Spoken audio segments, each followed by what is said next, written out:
What do I think about the Grammys that Beyonce got the most nominations ever now with 99 because the 11 broke a tie with her and Jay-Z, and Taylor Swift has got her seventh Album of the Year award nomination and broke a tie with Barbara Streisand. What do I think about their dominance in the Grammys? I don't. I think it's a travesty because these two are not the coming of Whitney Houston or Aretha Franklin, let alone the Michael Jackson, Stevie Wonder kind of situation. I think that these award shows have found so many ways to give so many awards. Think about this. Beyonce has won 32 Grammys. Been the most nominated person, never got Album of the Year. That means that all this time, all her duration in the industry, none of her whack records merit being Album of the Year. And yeah, I said whack records and I ain't stutter. She ain't made no classic album. People been lying to fit the agenda. Same thing with Taylor Swift. None of that mess is Album of the Year. They giving her Album of the Year. Most people who have standards don't look at her material as anything that's top 25 ever. You're gonna sit here and tell me that they've either one of them combined and put together a classic album combined, but they've been dominated galore and so much that it's just been thrown down people's throats that this is somehow some battle to making them out to be something that they're really not. Taylor Swift is not better than no Barbara Streisand to be passing it up, just like Beyonce ain't better than no Whitney Houston or Aretha Franklin to be passing it up. But they got all these 99 ways of throwing awards out today that you get suckered into thinking because they show this at you that these acts are somehow better than what you saw, better than what you heard. And people are pushing this agenda at all costs. It's the travesty that's the industry. The industry does this all the time, trying to hoodwink you to make you think that you got these artists that's somehow better than what they are, and that you'll just be thinking about these songs year in, year out. Now, think about this. We just got through mourning Quincy Jones and we've mourned Michael Jackson. We've mourned greatness from 40 plus year records. You know, I can name a lot of albums or artists that people still talk about year in, year out, decade upon decade, etc., etc. These aren't the two that's going to be mentioned like that. They don't have that kind of catalog. But the marketing and the manipulation with the whackness that's the Grammys and why people still care about the award show is beyond me. The award shows are pretty much bought and paid for.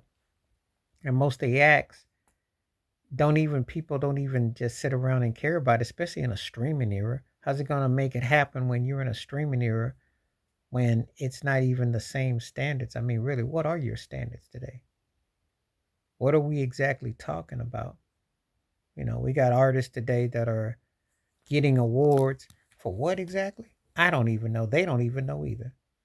It's the craziness that's going down. But there's a lot of awards and all this attention to subpar material that's being rewarded as something special. And of course, there's a lot of people that are nominated, but I picked on these two because these have been like the so-called battle royale ever since Kanye sat up back in '09 at the Video Music Awards and said that Taylor Swift didn't deserve to be in the same sentence. This has been some ongoing thing. I guess they're trying to make them the Magic Johnson, Larry Bird of music, the Caitlin Clark, Angel Reese. Nobody really talks about it like that. I mean, there are divisions in the fan base, but it's not really held like that. It really isn't because neither one of them are that intriguing enough that musically it merits that. But they have both have been successful and they both have longevity in their solo careers. Beyonce, of course, started with Destiny's Child back in the 90s.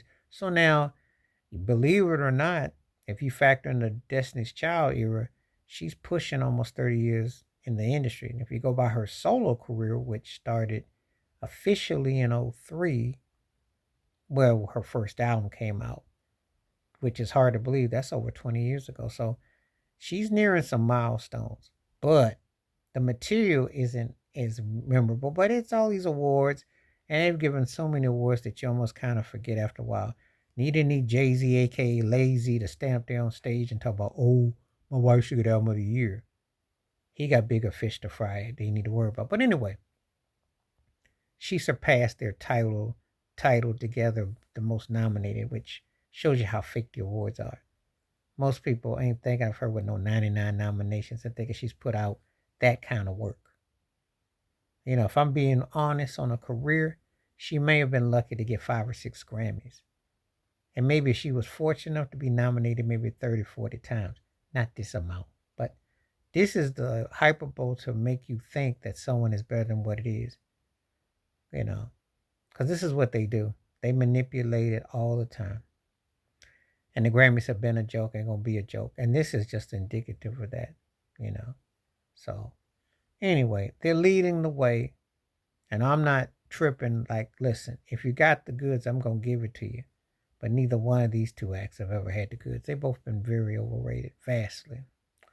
Please select, subscribe, welcome thoughts, comments, and I do respond. Thank you. Wash your hands. Keep your mind clear. Watch out for another share. If you like, hit that membership. Stay safe, stay blessed, stay woke, stay real, stay free, and stop listening to like these shows trying to tell you that so and so is like really got it like this when they're not that deep as much as they like to manipulate and blow smoke up here. I'm out.